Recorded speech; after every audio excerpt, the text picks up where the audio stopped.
আসসালামু আলাইকুম সুপ্রিয় দর্শক, আজকে খুব মজার একটা খাবার রান্না করব, যেটা হচ্ছে আলু কুলচা। ইদানিং খাবার দাবারের খুব ট্রেন্ডিং একটা খাবার হচ্ছে আলু কুলচা। সবাই খুব আলু কুলচা, সবার কাছে আলু কুলচাটা খুব প্রিয় খাবার দেখতেছি। তো আমিও আজকে এই খাবারটা বানিয়ে নেব। খুব সহজে এটা বানিয়ে নেওয়া যাবে। এটা বানানোর জন্য আপনাকে বাইরে যেতে হবে না, ঘরে রান্নাঘরে যা আছে সেটা দিয়ে এটা বানিয়ে নেওয়া যাবে। তো চলুন শুরু করি। এখানে প্রথমেই আমার লাগবে টক দই। টক দই নিয়েছি ভরা ভরা 1 টেবিল চামচ। আর টক দইটা কিন্তু আমি ঘরেই তৈরি করেছি। টক দই যে পানি থাকে সেখান থেকে 2 টেবিল চামচ পানি দিয়েছি এবং সুন্দরভাবে এটা ফেটে নিয়েছি। সাথে দিয়ে দিলাম 1 চা চামচ বেকিং পাউডার আর 1/4 চা চামচ বেকিং সোডা। এখন এগুলো একটু ভালোভাবে মিক্সড করে নেব, যাতে এটা খুব সুন্দরভাবে অ্যাক্টিভ হয়ে যায়। 1 থেকে 1.5 মিনিটের মধ্যেই, খুব ক্লোজ করে দেখাচ্ছি, এটা কিন্তু অ্যাক্টিভ হওয়া শুরু করেছে। আর এটা মিক্সড করে কিন্তু বেশিক্ষণ রাখা যাবে না, 4-5 মিনিটের মধ্যে এটা ইউজ করতে হবে। আজকে আলু কুলচা তৈরি করব আমি আটা দিয়ে।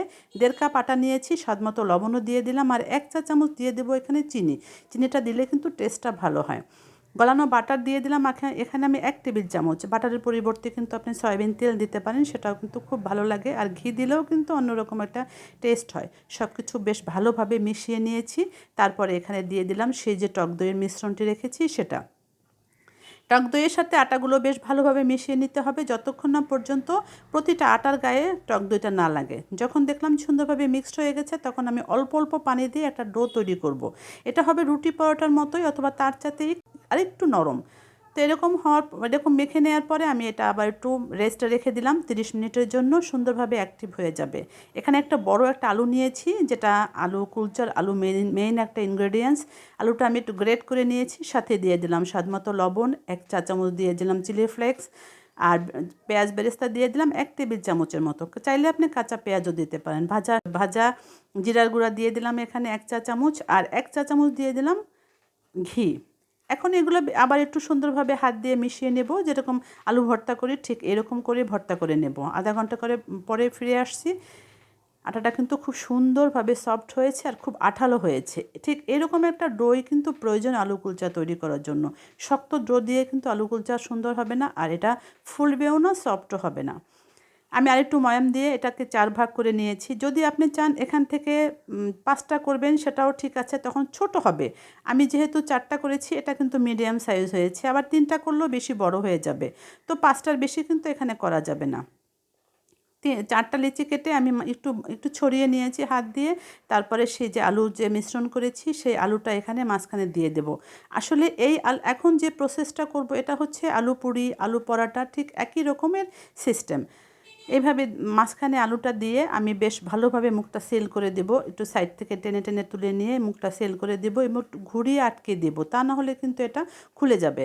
আর এইভাবে রেডি করে প্রতিটা রেডি করে তারপর একটু সময় রেখে দিয়ে যদি রুটিটা বেলা যায়, সেক্ষেত্রে কিন্তু এটা খুলে যাওয়ার পসিবিলিটি কম থাকে। আর সাথে সাথে রেডি করে, অর্থাৎ সাথে সাথে আলুর পুর দিয়ে যদি বেলে নেওয়া যায়, তখন একটু মুখটা খুলে যাওয়ার সম্ভাবনা থাকে। যাই হোক, তো আমি এইভাবে সবগুলো 4টাই একসঙ্গে আলু ভিতরে প্রবেশ করে মুখটা সেল করে রেখে দিয়েছি। তারপরে আবার একটা একটা করে বেলে নিয়েছি। বেলে নেওয়ার জন্য আমাকে সামান্য একটু আটা দিতে হয়েছে, তা না হলে এটা বেলুন পিঁড়িতে লেগে যাচ্ছে, দেখতেও সুন্দর হবে না, এবড়ো থেবড়ো হয়ে যাবে। তাই সামান্য একটু আটা দিয়েছি। চাইলে আপনি একটু তেল দিয়েও করতে পারেন, তবে আমি একটু আটা দিয়ে করেছি।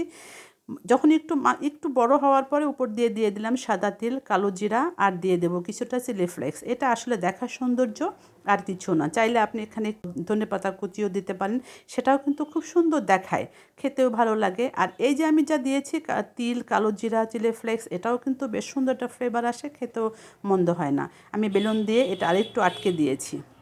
একসঙ্গে 3টা আমি বেলে নিয়েছি, তারপরে ভেজে নিব। তা না হলে আবার দেখা যায় বেলে রেখে দিলে সেটা আবার সফট হয়ে যায়। দ্বিতীয়টাও কিন্তু একইভাবে আমি বেলে নিয়েছি। আবার উপর দিয়ে সাদা তিল, কালো জিরা দিয়েছি, আর দিয়ে দিলাম চিলি ফ্লেক্স। একটু বেশি করেই দিয়ে দিলাম, দেখতে ভালো লাগে। খাওয়ার সময় মুখে পড়লে বেশ ভালোই একটা ফ্লেভার পাওয়া যায়। এভাবে বানিয়ে তারপরে যদি এটা ভাজা যায়, খুব ভালো হয়। আর একটু লম্বা করে বানাতে হবে এমন কোনো কথা নাই, চাইলে আপনি গোল করেও করে নিতে পারেন। তো লম্বা করে যেহেতু বানাই, তাই আমিও একটু লম্বা করে বানিয়ে নিয়েছি। এখানে একটা প্যান নিয়েছি, দিয়ে দিলাম 2 টেবিল চামচ পানি। একদম গরম হয়ে যাবে প্যানটা, ঠিক তখনই পানিটা দিতে হবে, তা না হলে কিন্তু ঠান্ডা পানিতে যদি রুটিটা দেওয়া হয়, তখন কিন্তু এটা লেগে যাবে। আর সেই পারফেক্ট একটা যে আলু কুলচার যে একটা লুক, সেটা আসবে না। পানিটা শুকিয়ে যাওয়ার পরে আমি আস্তে করে এটা তুলে উল্টো দিকে করে নিয়েছি। যেহেতু প্রথম রুটি এটা, তাই একটু ফুলতে একটু সময় নিয়েছে। তারপরে উল্টে দিয়ে আমি এখানে দিয়ে দিলাম ঘি। 1 চা চামচ ঘি দিয়ে আমি সুন্দরভাবে ব্রাশ করে দিলাম, আর কিছুটা ঘি প্যানের দিকেও দিয়ে দিলাম। তো প্রথমেই বলেছি যেহেতু প্রথম রুটি এটা, তাই একটু ফুলতে সময় নিয়েছে। আর দ্বিতীয়টা বা পরেরগুলো ফুলতে কিন্তু একটু সময় নেবে না, তাই আমি এপিট ওপিট করে বেশ সময় নিয়ে এটা ভেজে নিয়েছি। চুলার আঁচ কিন্তু কোনোভাবেই কমিয়ে রাখা যাবে না, এটা মিডিয়াম আঁচেই ভাজতে হবে। প্রথমটা তুলে নিয়েছি, তারপরে যে স্পট পড়েছে প্যানে সেটা আমি আবার একটু সুন্দরভাবে টিস্যু দিয়ে মুছে দিলাম। আবার একটু পানি দিয়েছি, একইভাবে পানি দিয়ে আমি একটা রুটি দিয়ে তারপরে আবার ঢাকনা দিয়ে দিলাম, আর ঢাকনার ছিদ্র কিন্তু বন্ধ করে দিয়েছি, তা না হলে বাষ্পগুলো বের হয়ে যাবে। দ্বিতীয়টা কিন্তু দেওয়ার সাথে সাথেই দেখতে পাচ্ছেন যে 1 মিনিট ঢেকে রাখার পরে কিন্তু এটা ফুলে উঠেছে। ফুলে ওঠার পরে আমি পানিটা চারদিকে একটু স্ট্রেট করে ঘুরিয়ে দিয়েছি, যাতে চারদিকেই পানিটা চলে যায় আর একটু শুকিয়ে যায়। শুকিয়ে যাওয়ার পরে আমি আবার স্প্যাচুলার দিয়ে বেশ সাবধানে এটা একটু উল্টে দেবো। একটু ধৈর্য সহকারে এটা উল্টে দিতে হবে, তা না হলে যদি ছিদ্র হয়ে যায় তখন কিন্তু এটা ফুলবে না। আর এটার মোট একটা টার্গেট থাকবে যেটা আমাদের সুন্দরভাবে ফুলতে হবে। ঠিক অপোজিট পাশে আমি সেই একইভাবে আবার দিয়ে দিলাম ঘি। ঘিটা রুটির উপরেও দিয়েছি, আবার দিয়ে দিলাম চারদিকে একটু। এখন দেখেন এটা কিন্তু ফুলতে সময় লাগবে না, বেশ সুন্দরভাবে ফুলে উঠবে, একদম ফুটবলের মতো ফুলবে।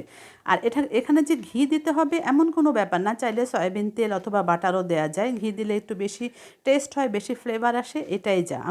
আমরা যখন পরোটা করি বা লুচি করি, একটু ঘির ফ্লেভার আসলে কিন্তু সত্যিই ভাল লাগে।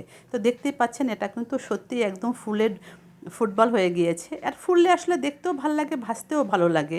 আর মেহমানদের সামনে যখন আপনি এটা সার্ভ করবেন তখন সত্যিই ভালো লাগবে। আশা করছি আজকের আলু কুলচার রেসিপিটা আপনাদের কাছে খুব ভালো লেগেছে। ভালো লাগলে প্লিজ আমার চ্যানেলটি সাবস্ক্রাইব করে দিবেন, পাশে থাকা বেল বাটনটিও প্রেস করে রাখবেন। আর ভিডিওতে একটি লাইক দিতেও কিন্তু ভুলবেন না। সবাই ভালো থাকবেন, সবাই সুস্থ থাকবেন, সবার জন্য দোয়া রইল। আবার চলে আসবো নতুন একটা ভিডিও নিয়ে।